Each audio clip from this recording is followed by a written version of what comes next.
Hello and welcome po again sa ating pag-aaral sa Book of Ruth. Dito na po tayo sa chapter 2, beginning verse 11. Hopefully, makover natin itong tatlong verses, 11, 12, and 13. Sige po, kung meron po kayong Bible, open your Bible with me. Let's read. Ano po? Ang sabi dito sa verse 11, "And Boaz answered and said to her, 'It has been fully reported to me, all that you have done for your mother-in-law since the death of your husband, and how you have left your father and mother and the land of your birth, and have come to a people whom you did not know before.' 12. The Lord repay your work, and a full reward be given you by the Lord God of Israel, under whose wings you have come to refuge." Verse 13, then she said, "Let me find favor in your sight, my Lord, for you have comforted me and have spoken kindly to your maid servant, though I am not like one of your maid servants." Ayan. Titingnan po natin po itong mga verses na ito, balikan sila, nagsalita si Boaz at yung reply naman ni Ruth. Ano po? Mapapansin natin, or before even that, tingnan po natin yung ano bang nangyari before this. Yun na nga, si Ruth ay nagpaalam kay Naomi na makipamulot at siya ay nandun siya, ended up sa field ni Boaz. So ngayon, habang siya nakikipamulot, dumating si Boaz ang nagmamay-ari na at the same time, si Boaz ay hindi lang mayaman na tao, kamag-anak ni na Elimelech. More likely mga pinsan, second cousins, or something like that. Previous video po natin, ating two previous videos, na mention po yung levirate law. Kaya nandito na ngayon ang encounter ni Boaz at ni Ruth. Sinabihan nga ni Boaz si Ruth, huwag nang pumunta sa other field, dito ka na lang, sundan mo yung mga harvesters ko, remain with my servant girls. Ayon, yung protection niya ay nandoon, yung provision niya ay nandoon as long ay nag-stay siya sa field niya. Nagpatuloy ang pananalita ni Boaz, yun na nga sa 11, ang sabi, "And Boaz answered and said to her, 'It has been fully reported to me, all that you have done for your mother-in-law since the death of your husband.'" Ano po kaya yung significance nun, ano?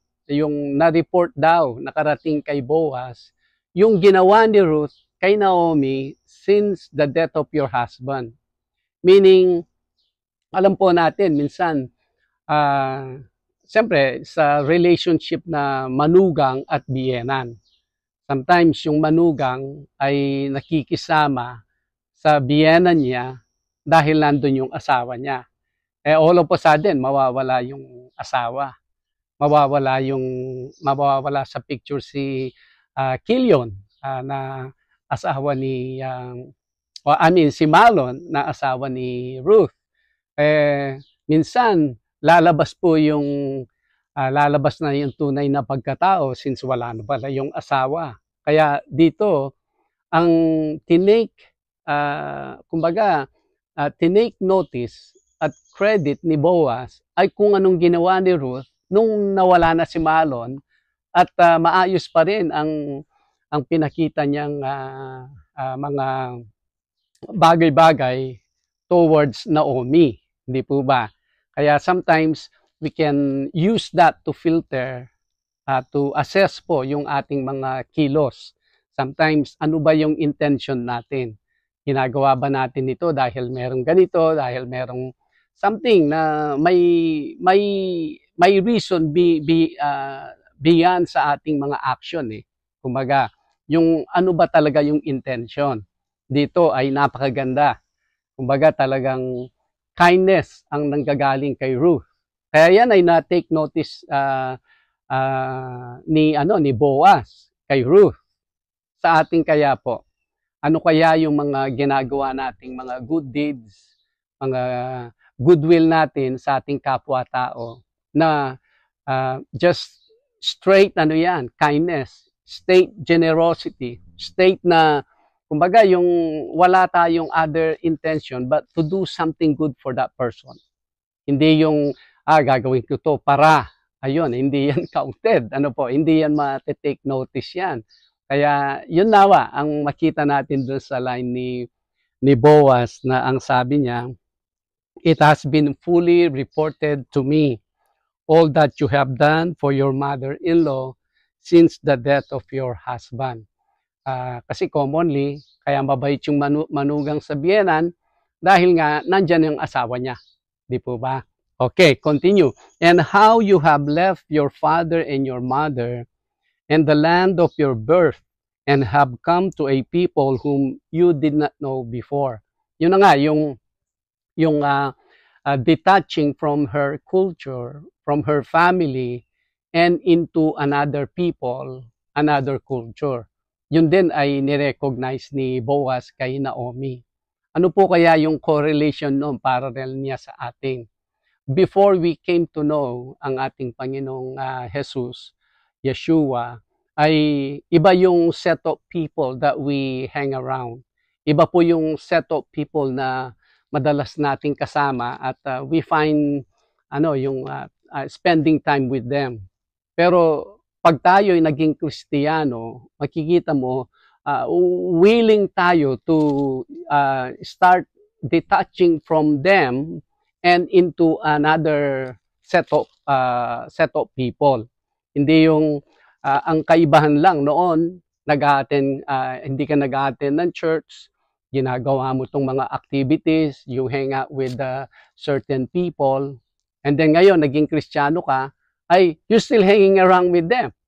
At walang pagbabago, the only difference ay nag-iba yung ina-attendan mo ng church. Hindi makikita, parang hindi siya makikita yung truly change of sa tao pagdating doon sa kanyang lifestyle.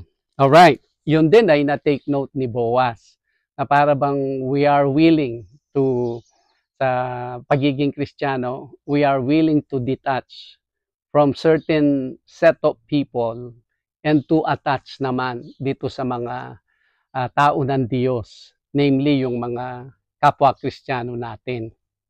And then, ang sabi niya, sa 12, "The Lord repay your work, and a full reward given you by the Lord God of Israel, under whose wings you have come to refuge." Ito po yung sinabi ni Boaz. Kaya ito, line by line, meron po talaga silang significant correlation sa atin. Since ikaw ay nagpa-submit sa wings ni Yahweh, kumbaga, figurative language, figures of speech to para bang yung hen na manok na, ang tawag dun sa Tagalog, yung nagpa-under ka dun sa wings niya. Now, anong gagawin nung mother hen or yung hen sa kanyang mga sisiw?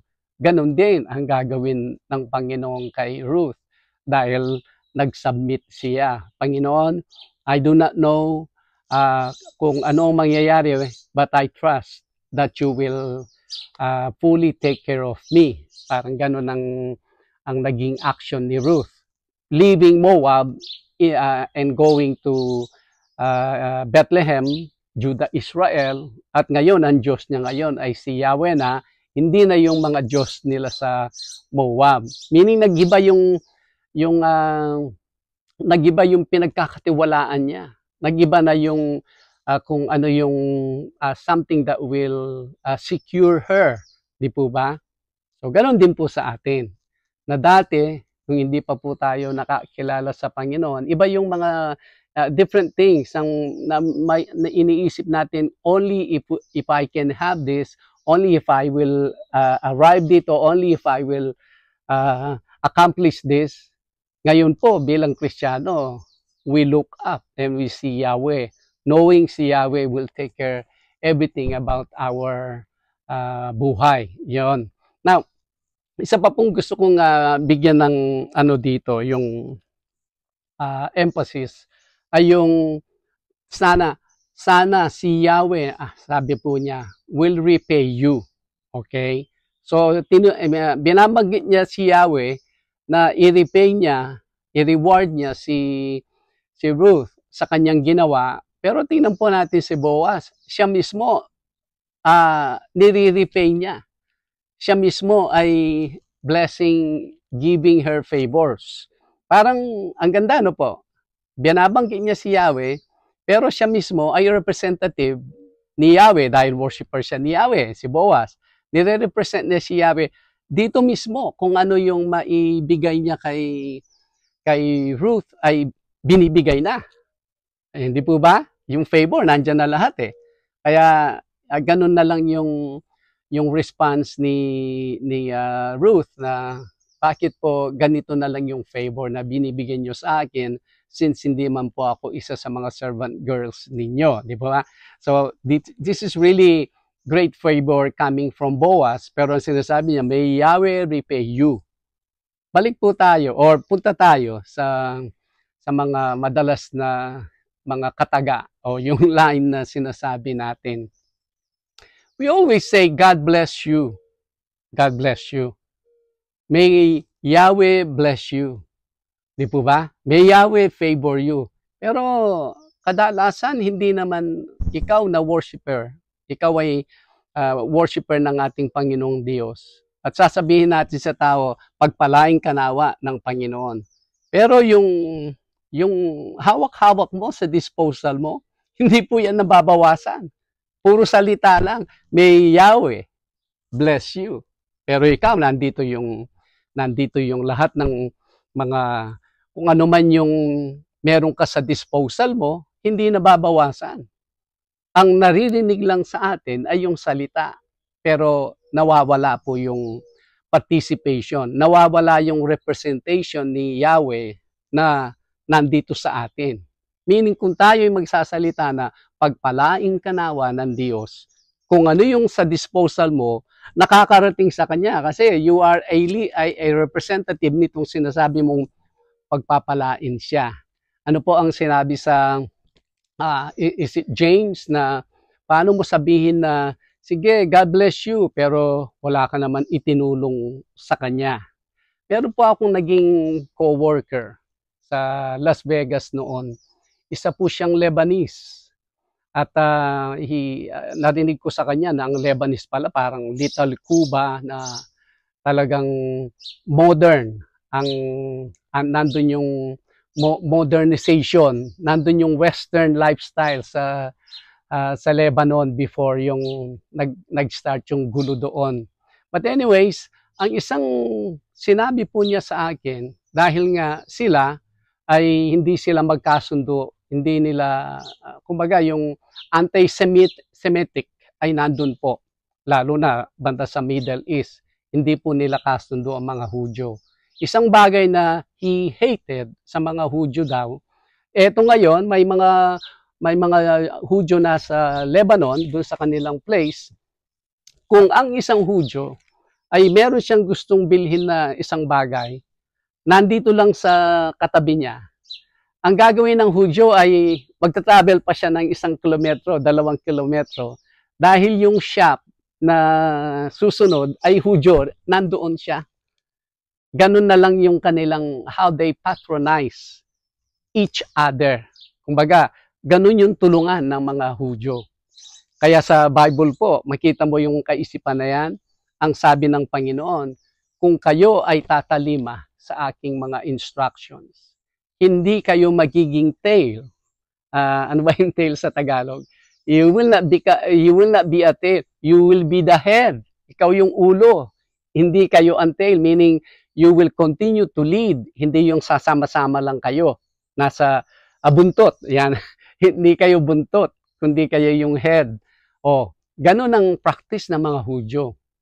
Alam din po natin na dyan sa Pilipinas, nung early time ay nung unang nagma-migrate ang mga Chinese, ang mga Inchik po sa Pilipinas, makita mo very simple po sila. Kadalasan ang kanilang mga business ay junk shop.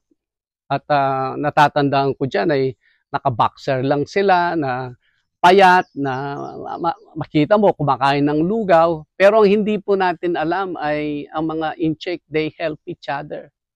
Pag bagong salta ka, kumbaga bagong dating ka from China at wala kang hanap buhay and everything, they will pitch in. Kumbaga magtulong-tulong sila kung ano man yung amount na mag-gather nila, o ito, mag-start ka ng something.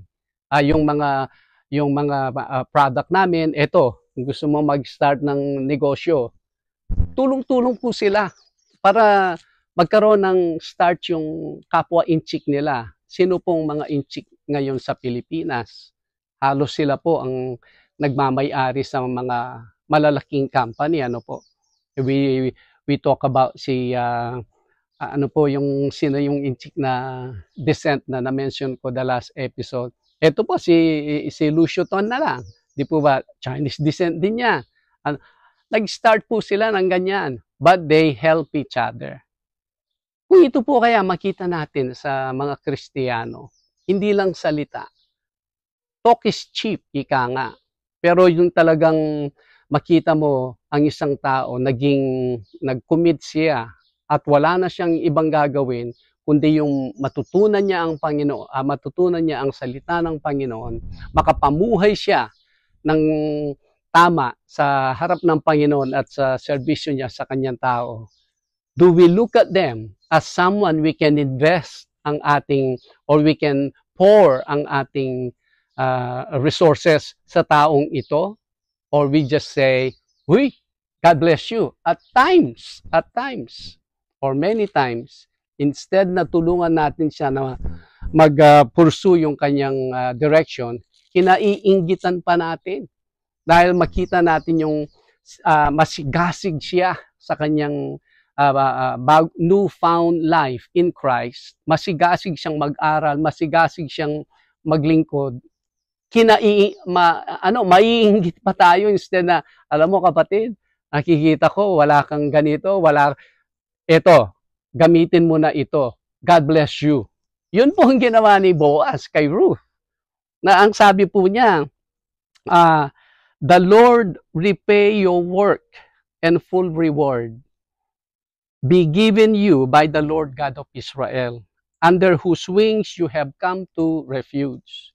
Ito po, hindi ako magme-mention ng pangalan. At one time, dahil hindi po enough yung support namin as a missionary dyan sa Pilipinas, we open a small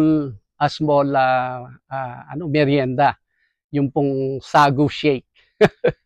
Ginaya namin yung sagu shake sa Baguio.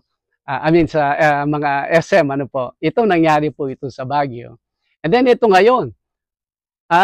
Akalain po ninyo yung maliit na pwesto biglang naging talk of the town diyan sa La Trinidad. Now nung ang dami pong talagang yung mga estudyante pila sila when it comes to sa pagbili ng sagu. Alam po ninyo yung maliit na pwesto yan, nakabili ng another pwesto. Nakabili ng rights. Ito mas closer sa school kung saan yung pwesto namin. Nung meron pong isang kapatiran, siya ay nakikita ko may potential to eh. Meron siyang kumbaga yung kanyang pananalita, yung kanyang training, nag-abroad po yan eh. Nung all of a sudden ay nag-attend po siya sa church hanggang naging consistent siya. Ngayon gusto niyang maglingkod na lang sa Panginoon. Hindi niya alam. Wala po siyang alam na other na livelihood. Pero the moment na nag-stop na siya Sabi niya, Pastor, maglilingkod ako sa Panginoon. Alam po ninyo, I don't wanna lift on chair, pero just to tell you, hindi lang po theology, it has to be a practice. Yung pwesto na nabili po namin na malapit sa school, malapit sa gate, mas maraming estudyante, binigay po namin sa kanya. Lahat ng gamit, ibinigay namin. Ito, ituloy mo, kapatid. Mapapanood po niya ang video na ito. He will attest na dapat wag sinabi natin God bless you, kung ano yung nasa disposal natin, ay involved po yun. Involved natin. Hindi lang puro salita. Kaya ngayon, na nagkakaroon tayo ng label na mga Kristiyano, puro salita lang yan. Pero kung ano talaga yung nangyayari sa loob, malayo. Minsan, mas daig pa tayo ng mga hindi man nagbabasa ng Bible. Makita mo yung kanilang, nabanggit ko po, yung mga Hudyo, nabanggit ko yung mga Incheck. Nagtutulungan po sila. Pero hindi man sila nagbabasa ng Bible. Tayo, alam natin ito, makita natin ang ginawa ni Boaz kay Ruth. Nawa ito ay magsisimulang practice natin sa loob ng church. Hindi lang po salita. At saka ang concern at need ng tao, hindi lang po salita ng Panginoon. Kung meron po tayong magagawa na ma-meet yung kanyang kakainin, involved natin. Kung meron po tayong magagawa sa progress niya, gamitin natin yung resources natin. That's when we say, hindi ka nagkamali, kapatid, na ikaw ay magtiwala. Hindi ka nagkamali na isubmit mo ang iyong buhay sa Panginoong Yahweh dahil ito mismo, ako ay beneficiary ng kabaitan niya at ito, I will let you have a taste of that. Ayun.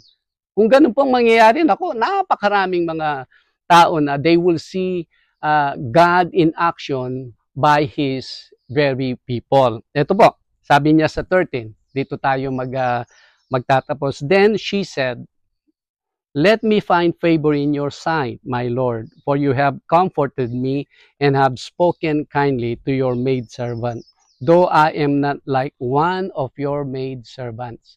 Ito, hindi lang grateful, appreciated si Ruth kay Boaz, ito ay isang tanda na she is not there to demand anything. She is not there to get attention by anyone, kundi ang ginagawa niya ay plainly goodwill, good things para sa kanyang mother-in-law at para sa kapakanan nilang dalawa. Hindi yung meron tayong ginagawa, tayong mga mananampalataya. Every time meron po tayong nagagawang magandang bagay, sometimes we put that in the account na the Lord will bless me with this. The Lord will bless me with this. Kung sa Old Testament, Old Covenant, pwede po yon. Pero in the New Covenant, marami po tayong nagagawang magagandang bagay na hindi sana nagawa yan kung hindi tayo binalutan ng biyaya or grace ng Panginoon. Ngayon ay we are not only saved by grace, we live by grace. Kaya kung meron tayong nagawang magandang bagay, sabi nga ng Panginoon, kung nagawa ng kanang kamay mo, let your left hand not see it or not remember it.